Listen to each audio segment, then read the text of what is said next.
icons so often provide the lure for my art. I realize this once more when I am gifted with the word Berm.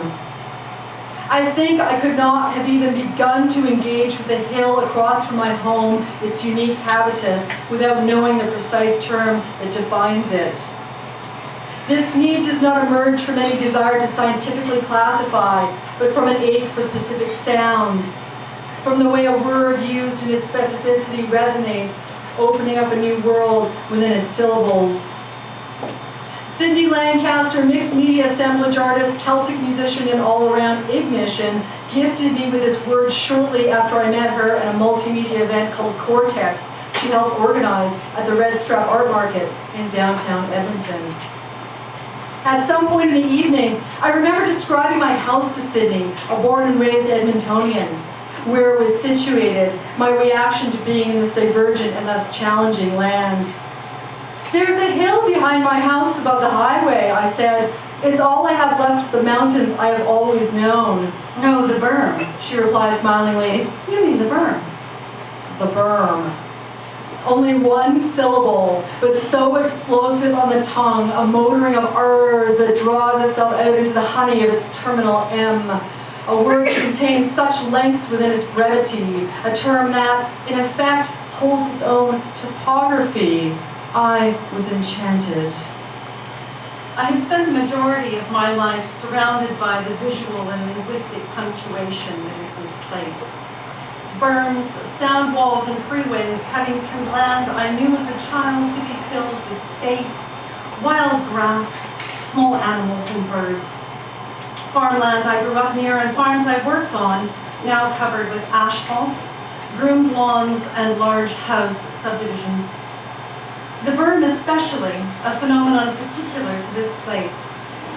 A place in constant transition, busy mostly with marking out what it is not, or more clearly, the desire to keep discrete distances between the realities of boom economics and fragile attempts to live life on human terms. Berm. This is the space between, the mountain of naught that is so carefully constructed here that has become integral to my understanding of life and place. In meeting Catherine and in encountering her initial reaction to the Berm, I became unsure of myself, no longer able to dismiss this space with jaded resignation of one living in an oil-dominated city, forced to look again with and through new eyes, forced to absorb an entire series of new implications for this not, and thereby take this land into myself again. So I'll skip over the solo practice and jump into the collaborative practice, which begins with a quote from Susie Gablick in The Reenchantment of Art, an amazing book. She says, "Relationship is the key insight of ecology."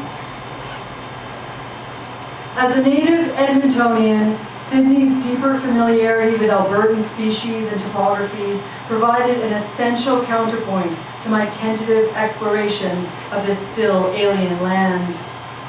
Her differing perspectives allowed me to access other versions of this place-based narrative and to then question my own restrained use of materials, my own motions towards perfection, closure. Working with another artist, one gains only to the extent one is able to give up a certain measure of control. Trust in a foundational commonality is the basis of this ability to collaborate. Through communal walks on the Berm and regular confabulations, our project began to unfold in many unexpected and myriad parts, as well as the eclogues and other lyrics I wrote, the photos and the video sequences we plan to edit into loops of varying focus. Sydney also created gel transfer images of the Berm on blocks of wood. We composed a corona poem together, and Sydney constructed cabinets of curiosity to contain samples of the detritus we found in our strolls, complete with GPS coordinates and other documentation appropriate to the objects and their location. While Sydney engaged more substantially with the material base of the collaboration, I expanded its intent through genre, writing everything from a spoof travel guide to the Berm, to a Berm lexicon, to a manual incorporating textual erasures on how to build a berm. Yeah, I had fun. As we grew more comfortable working together, playfulness became central to the project, even when the subject matter had darkened, as when we recorded the spraying of pesticides on the Berm's wildflowers. Even throughout the grim time, I was forced to leave my life in Edmonton and physically, if not psychically, abandon the Berm. Again and again, I returned to Catherine's words and to the photographs we had both taken. Fragments, yes, but as the months pass, they feel more like razor-sharp puzzle pieces for which I have no key. I become obsessed with bridging the silence that is inherent in the work I do as a visual artist, and Catherine's work in the symbolic, in language. Finding a way to express two voices clearly. I know I cannot work the way I ordinarily do. I eventually settle on means that speak to several issues I have been wrestling with. The idea of the documentary and its relationship to images that are really capturing our shared emotional response to the space, rather than strictly only what it contains.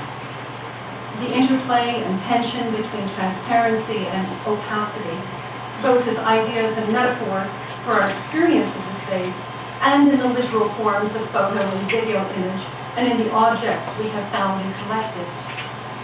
And notions of structure, containment, order, and the action of selection, recording, and archiving that provides discipline, but also functions to privilege specific ideas around value and vision. It is only through sharing this work with Catherine that I find the means through